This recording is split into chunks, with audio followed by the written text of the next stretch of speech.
Buenas tardes, vamos a orar y a pedir la bendición de Dios nuevamente para escuchar el comentario de su palabra.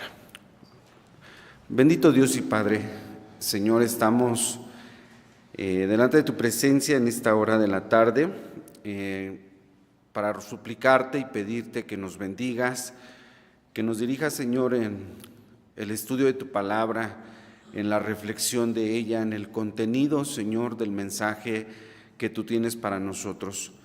Te rogamos que tu Espíritu Santo nos dirija, que tú nos hables, que tú toques, Señor, nuestra vida, nuestro corazón, que tú nos enseñes, Señor. Sin ti nada de esto es posible, solamente tú puedes obrarlo a través de tu Espíritu Santo, Señor, guiándonos, dirigiéndonos, librándonos de toda mala interpretación. Padre, te suplicamos que estés con nosotros, fortalezcas nuestra fe, nuestras almas y también nuestros cuerpos, Señor. Si alguno tuviese cansancio, te rogamos esa fortaleza que solamente tú puedes dar. En el nombre de Cristo Jesús, amén. Tomen sus lugares. Buenas tardes, que el Señor les bendiga. Como les dije en la mañana hablamos acerca de Cristo como Rey. Hoy vamos a hablar del clamor, acerca de lo que dice el profeta Zacarías, capítulo 9, versículo 9, alégrate mucho, hija de Sión, da voces de júbilo, hija de Jerusalén. He aquí tu rey vendrá a ti, justo y salvador, humilde, y cabalgando sobre un asno, así sobre un pollino, hijo de asna. El profeta había anunciado al pueblo este día de aclamación. No se dijo cuándo, no se dijo lugar, no se dieron especificaciones de cómo iba a ser ese día, pero lo que sí les dijo el Señor a través del profeta Zacarías es que ese día iba a ser un día de mucha alegría. ¿Tú recuerdas algún día de tu vida así muy alegre que tú digas, wow, ahora sí estoy genialmente bien, feliz, contento? La alegría que tú hayas experimentado. Veo varias caras así como buscándole y ¿cuál habrá sido ese día? Yo sé que sí los hay. Hay días de nuestra existencia de mucha alegría, pues el día que anuncia Zacarías es un día de mucho regocijo. Porque le dice, alégrate mucho, hija de Sión, da voces de júbilo, los gritos de algarabía, de alegría habrían de expresarse ese día de aclamación. ¿Cuándo iba a ser? Cuando llegara el rey. No se dice claramente la fecha, pero dice, va a venir y hay una cosa por la que lo van a identificar. Viene montado sobre un asno, sobre un pollino. Esa va a ser la señal. Ustedes lo van a ver y literalmente. Y esto es algo que a veces me hace pensar. Miren, la Biblia habla de cosas que no necesitan interpretación. Dios les dijo, va a ser así, y fue así. Iban a ser de una virgen, así fue. Va a hacer esto, así. No necesitaba interpretaciones, hay muchas cosas literales, y a veces en nuestros afanes de querer hacer el trabajo teológico, nos imaginamos muchas cosas y podemos equivocarnos en las interpretaciones. Y por eso oramos a Dios para que nos libre de malas interpretaciones, porque muchas de las cosas, o mejor dicho, las cosas que dice la Biblia, no necesitan, hermanos, una interpretación, son muy literales. Y bueno, ese día había llegado, Cristo había hecho acto de presencia ya en el escenario del mundo, ya había pasado, pues dicen algunos, calculando 3 años en los que Cristo había estado en su ministerio predicando. A propósito, ya hemos dicho que el ministerio de Cristo, la mayor parte del tiempo fue dedicado a la enseñanza y a la predicación. El 70%, dicen algunos, ese fue el ministerio de Cristo. El 70% fue enseñanza y predicación, y el 30% más de su tiempo de ministerio fueron milagros y sanidades. Solamente en esas 2 áreas vemos el ministerio de nuestro Salvador Jesucristo. Y ya les había dicho a los discípulos, ya les había hablado pues a lo mejor tampoco lo entendieron ellos de ese día de aclamación. Obviamente no les dijo tampoco, muchachos, ¿cómo les llamaría? Amigos. Dice la Biblia que les llamaba amigos. Vosotros sois mis amigos si hiciereis las cosas que yo os mando. San Juan capítulo 15, perdón. Si ustedes prestan atención, Mateo 16, 21 les dice el Señor: desde aquel tiempo comenzó Jesús a declarar a sus discípulos que le convenía ir a Jerusalén. Esto de que le convenía o le interesaba, o era, mejor dicho, conveniente ir a Jerusalén, porque iba a ocurrir lo que había dicho el profeta Zacarías, aunque ellos no lo están entendiendo con claridad. Cristo les anuncia de ese día que iba a ocurrir, dice que a él le convenía ir a Jerusalén, padecer mucho de los ancianos y de los príncipes, de los sacerdotes y de los escribas, y ser muerto y resucitar al tercer día. Esto dice Mateo 16, 21. El Señor sabe el tiempo, sabe que ese día ha llegado, y dice aquí en estas palabras que les dijo a los discípulos que le convenía ir a Jerusalén. Tengo que ir a Jerusalén, tenemos que ir a Jerusalén. El Señor Jesús sabía claramente cada detalle de las cosas que habían de suceder, y aún conociéndolas no se rehúsa jamás a cumplir con lo que Dios ha establecido en su voluntad, a cumplir lo que Dios había dicho a través de los profetas. Cada una de esas cosas Él está dispuesto. ¿Te acuerdas de la diferencia entre dispuesto y disponible? Dispuesto es querer hacerlo. Tengo el deseo de hacerlo. Es más, acerca de su muerte, Él mismo dijo: a mí no me quitan la vida, yo la pongo a mí mismo. No le quitaron la vida, no se la arrebataron. Dijo: yo la pongo a mí mismo, tengo poder para ponerla y tengo poder también para quitarla. Entonces Él está dispuesto a cumplir con todas las cosas que Dios había decretado, con todas las cosas que los profetas habían dicho, y el día de aclamación que se anuncia en Zacarías 9:9 estaba a las puertas, y dice el Señor: es necesario que vayamos a Jerusalén. Y bueno, igual para una fácil retención, como en la mañana, tres capítulos, 3 cosas, hoy tenemos 3 puntos nada más. Vamos a hablar primeramente acerca del lugar, porque sí se menciona específicamente aquí el lugar. Vamos a hablar acerca de las personas y después vamos a hablar de la aclamación. Y bueno, acerca del lugar. Cuando el Señor les anunció que era para Él conveniente ir a Jerusalén y cumplir las cosas, aunque no lo dijo en estas palabras, dice: es conveniente ir a Jerusalén. Lucas 19:28, donde hicimos nuestra lectura, dice que Él, en el versículo 28, dicho esto, iba delante de Jerusalén. El día que estaba anunciado por Zacarías había llegado.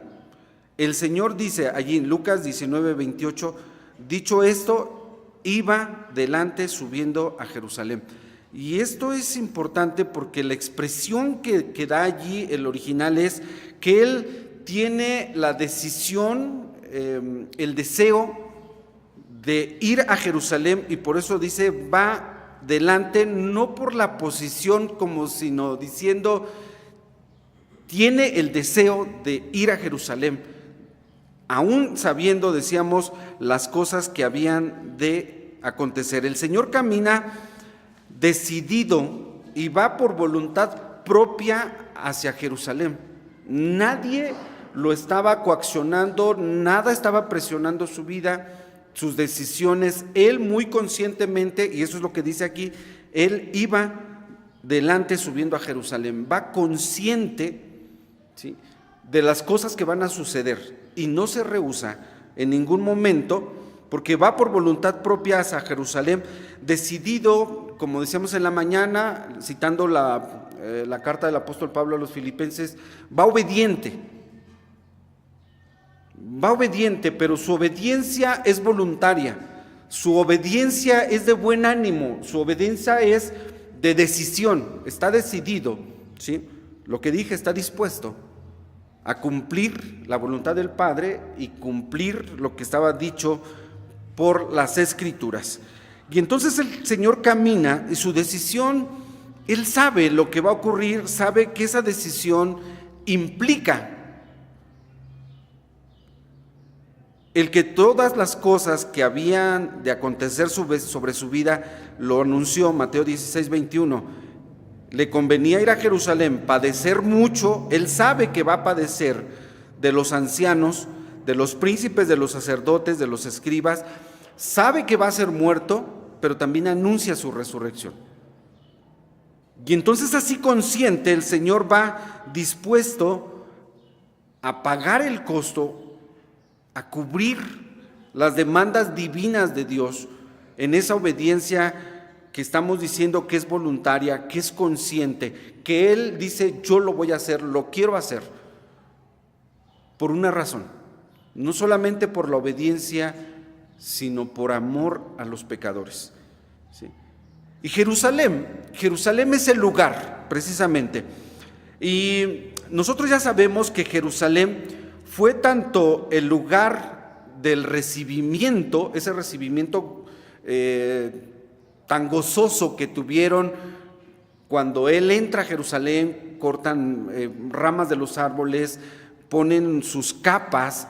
A propósito, la capa de los judíos era una prenda muy especial para ellos, no se podían despojar de la capa. Quitarse la capa y ponerla al paso del Señor Jesús montado sobre ese pollino era un ofrecimiento de su vida, de su dignidad, de su persona, el hecho de quitarse la capa, ¿sí?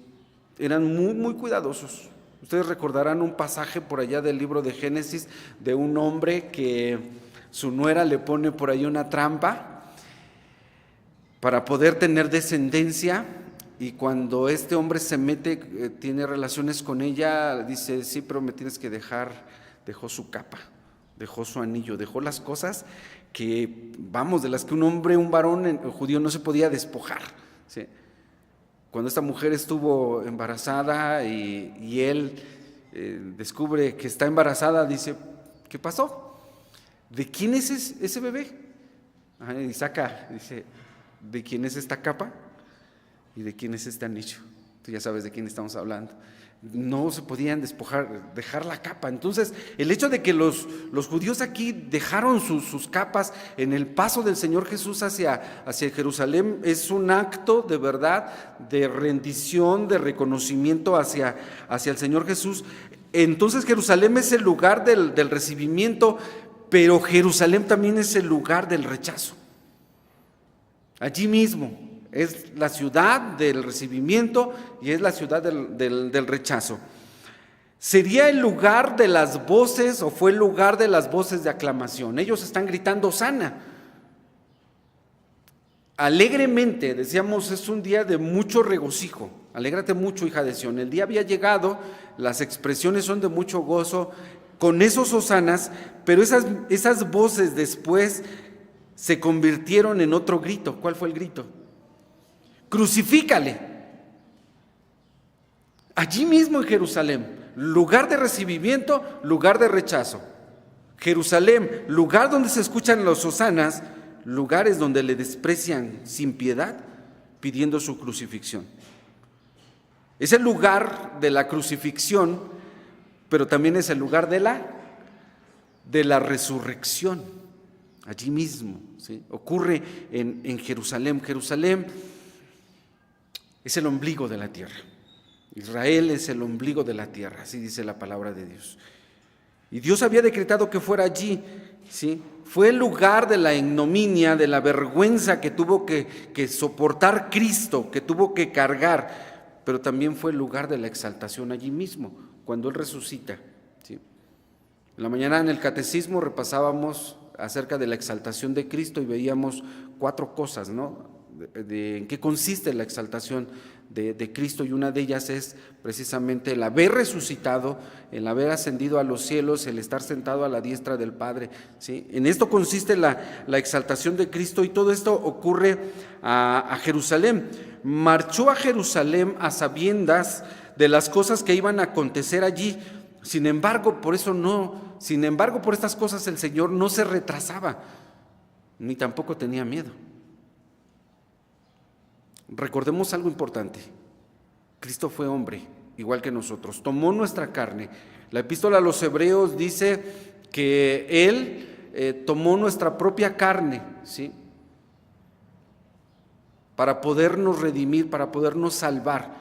Él mismo experimentó las mismas sensaciones que nosotros tenemos, pero aquí, a sabiendas de las cosas que iban a acontecer, el miedo no retrae su marcha, ¿sí? Él tiene todo el ánimo como si tuviera prisa por llegar para cumplir las Escrituras. Entonces, esa expresión de Lucas capítulo 19, versículo 28, donde dice: dicho esto, va adelante subiendo, decidido, con el ánimo, ¿sí?, de cumplir las cosas que Dios había anunciado a través de los profetas.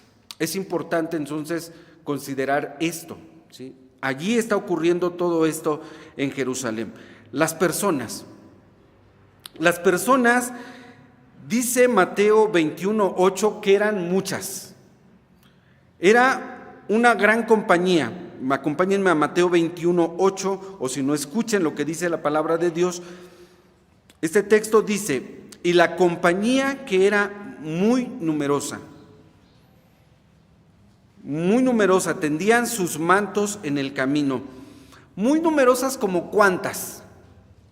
¿Para cuántos te gusta esta expresión, muy numerosa? ¿Cuánta gente seguía al Señor?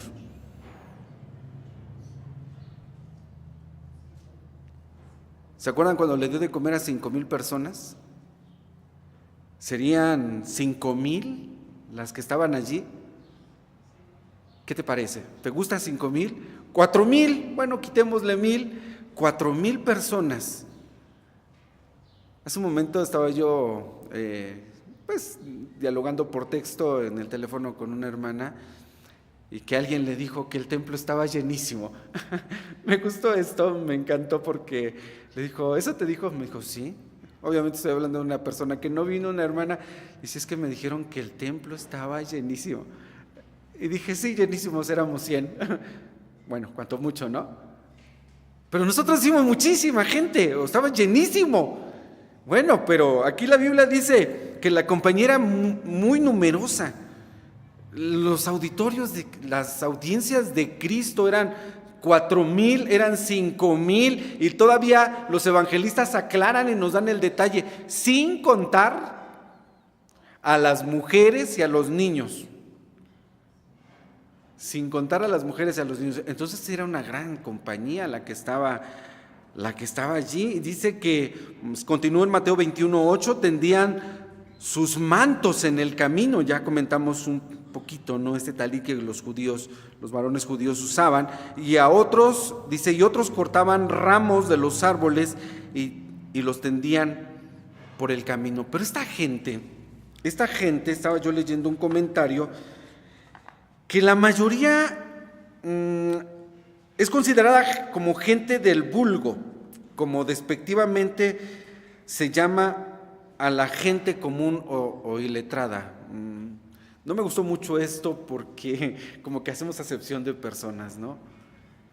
Pero bueno, para ayudarnos a entender el tipo de personas, esa multitud que acompaña a Cristo en este día de aclamación, en este día de mucho regocijo, como dice Zacarías 9:9, es gente común, como haciendo una distinción de que no eran gente noble. Ellos acogieron al Señor con entusiasmo, y lo que están haciendo, lo están haciendo con sinceridad.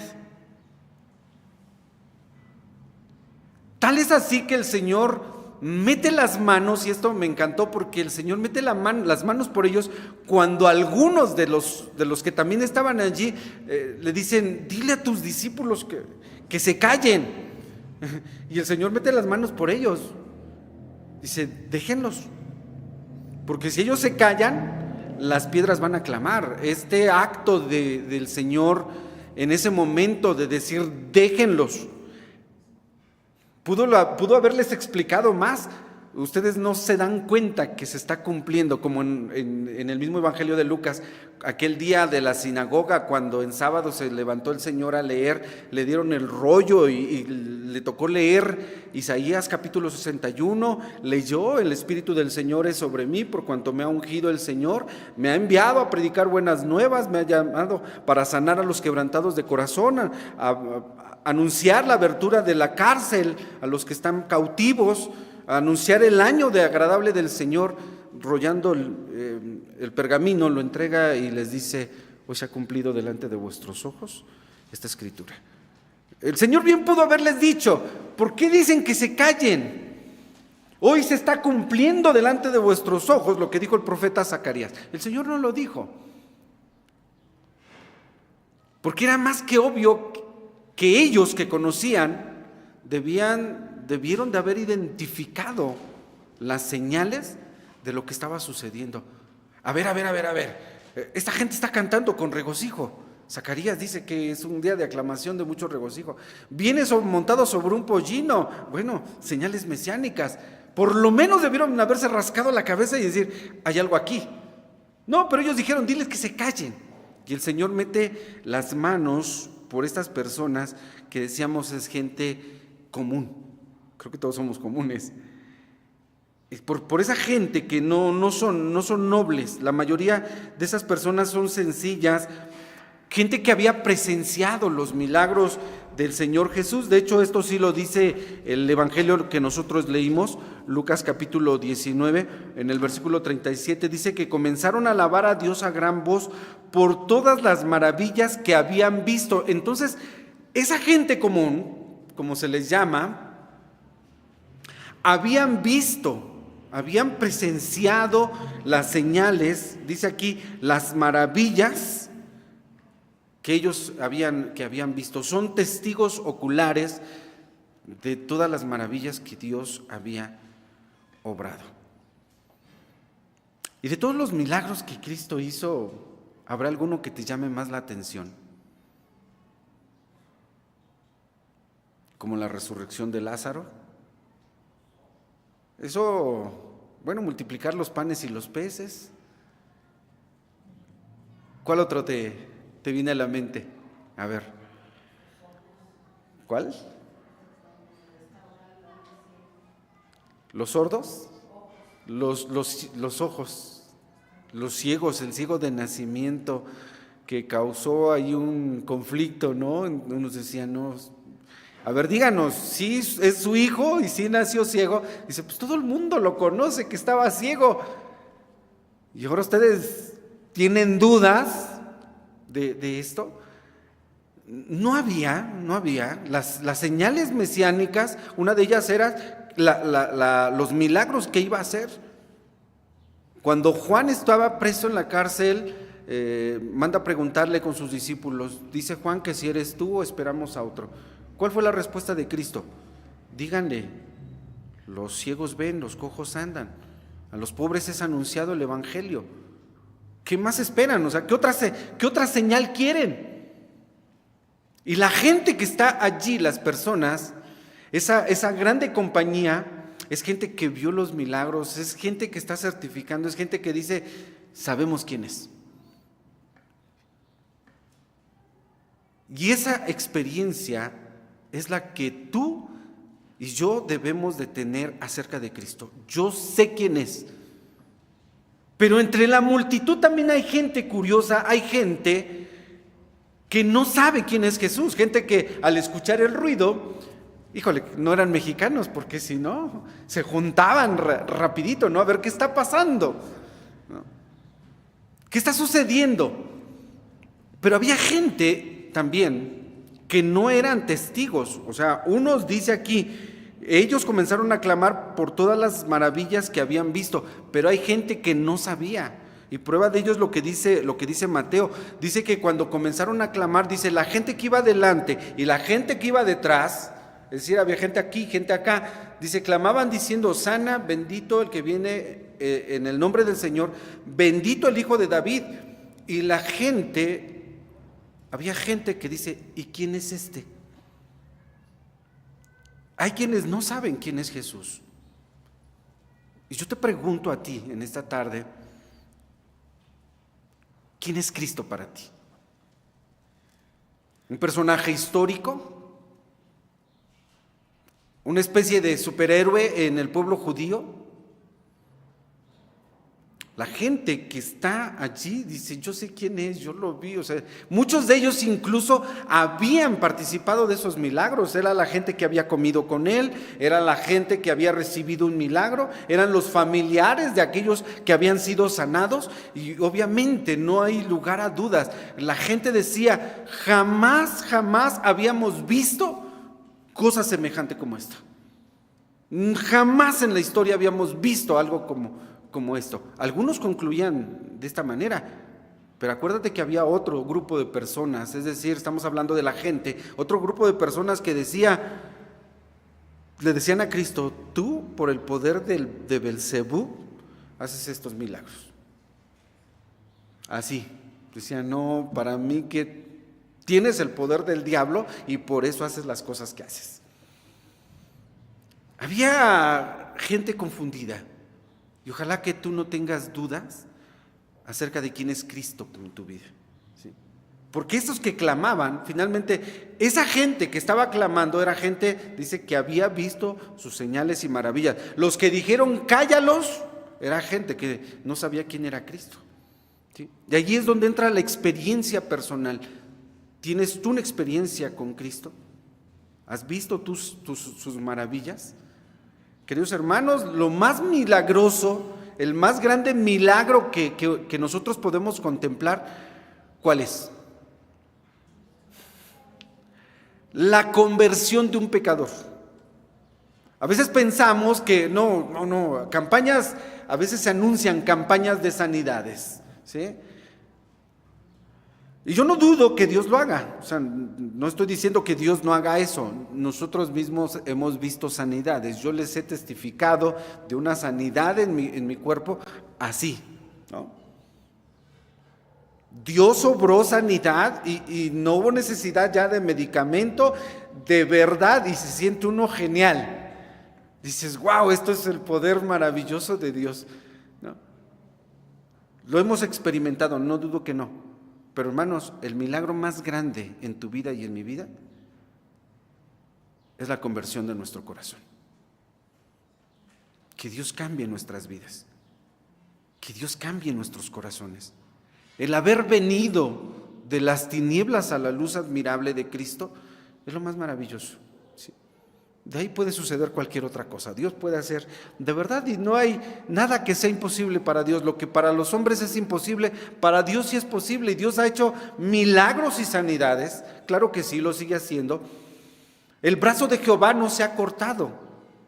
¿Sí? Pero acuérdense que Dios se mueve de acuerdo a nuestra fe. Y el problema no está en el poder de Dios, sino a veces en nuestra fe.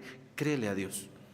Creámosle nosotros a nuestro Dios. Y entonces, estas personas o estos grupos que nosotros ahora hemos identificado, hay quienes dudan, hay quienes participaron de milagros, hay quienes dicen cállalos, hay quienes dicen, bueno, ¿y quién es? Hay gente curiosa, hay gente, ¿con cuál grupo te identificas? Con los que dice Lucas 19, dijimos versículo 37, dice, comenzaron a alabar a Dios a gran voz por las maravillas que habían visto. Y aquí pasamos a nuestro tercer punto. ¿Por qué alabas tú a Dios? Pues porque es nuestro Señor, ¿sí? Porque hemos visto sus maravillas, porque hemos experimentado su poder en nuestras vidas. Nosotros adoramos, ya esto también es conocido por nosotros, adoramos al Señor, la adoración a Dios es por quien es Él. Pero nuestra alabanza es por lo que Él ha hecho. Y lo más maravilloso que ha hecho Dios en nuestras vidas fue esto, de traernos de las tinieblas a su luz admirable, de muerte a vida.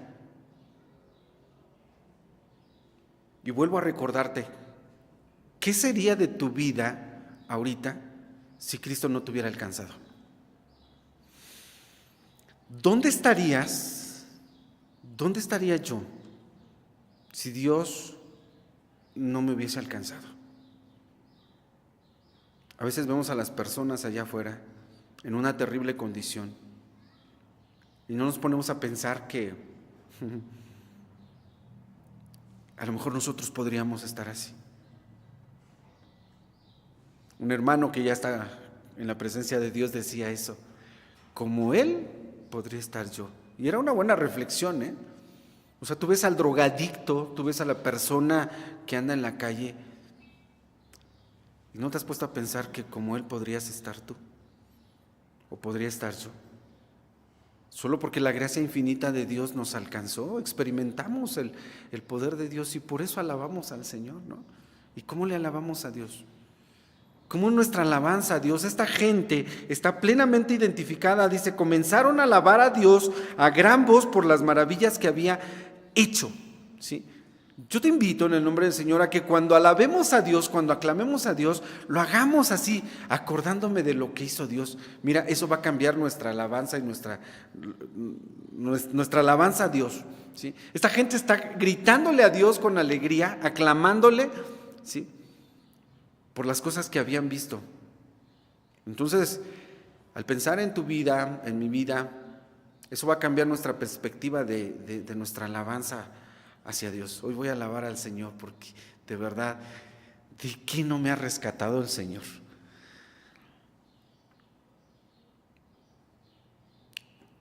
Dios no nos paga conforme a nuestras maldades. Hay que darnos por bien servidos. Si el Señor nos pagara justamente conforme a lo que hemos hecho, no estaríamos aquí, ¿sí?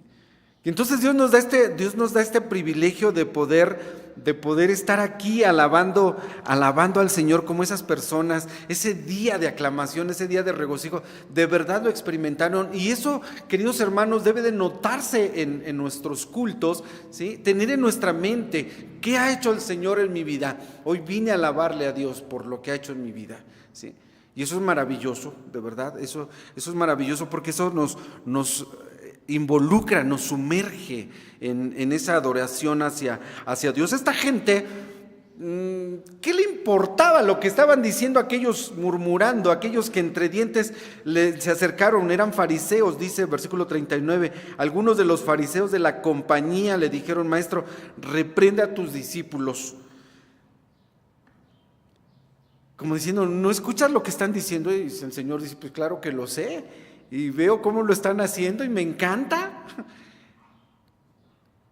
Pocas veces también pensamos con cuánto gozo el Señor recibe una alabanza así, ¿sí?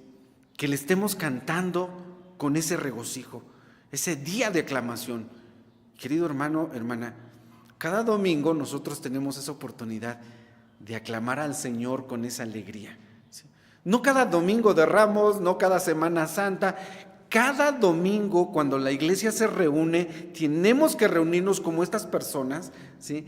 Alabar al Señor con tal regocijo, con tanto amor hacia Dios por todas las maravillas que ha hecho en nuestra vida. Lo más maravilloso, habernos dado salvación y vida eterna.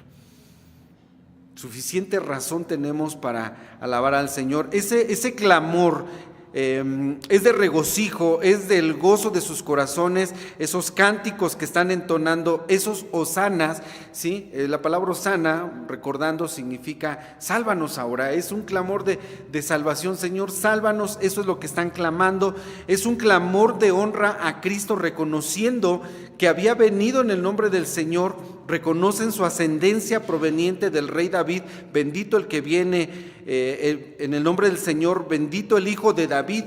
Es un clamor de salvación por esos hosanas, pero para esos fariseos fue un motivo de enfado, ¿sí? Cuando el pueblo de Dios alaba de esta manera, con una aclamación como tal, habrá gente que se moleste. Pero hay alguien, un adversario, que se molesta más. Es el diablo cuando nos ve alabando con tal regocijo, con tanto gozo al Señor, allá el enemigo se está retorciendo, ¿sí? De coraje. Y tampoco es algo que a veces pensamos, ¿no? Tú alaba a Dios, en tu casa alaba al Señor, ¿no? Gózate en el Señor por lo que has visto, por lo que Dios ha hecho en tu vida. Tú alaba a Dios y deja que aquel se esté retorciendo de coraje. Espiritualmente pasa eso. Eso sucede. Lo que dice aquí, bueno, pues era algo que estaba aconteciendo ese día, pero espiritualmente pasa eso. El enemigo, hermanos, no tolera la alabanza, ¿sí? Así que nuestra alabanza sea así, con un corazón sincero. Cristo recibió esas alabanzas, metió las manos por ellos, dice, déjenlos, si ellos se callan, las piedras son capaces de clamar. Pero yo no me quedo sin aclamación, eso es lo que está diciendo. Yo no me quedo sin aclamación en este día, ¿no? Dios nunca se va a quedar sin esa aclamación, así que vamos a otorgársela, vamos a cantar al Señor, vamos a bendecirle con toda la alegría de nuestro corazón, con toda la gratitud. Cristo aceptó gustoso esas alabanzas y las acepta cuando brotan de corazones sinceros y llenos de gratitud. Alaba conmigo al Señor de esta manera, siempre con un corazón sincero y un corazón lleno de gratitud a Dios. Que así, hermanos, sea nuestro clamor, que así sean los días de nuestra aclamación hacia Dios, pidiendo, sálvanos ahora. Que el Señor nos bendiga. Amén.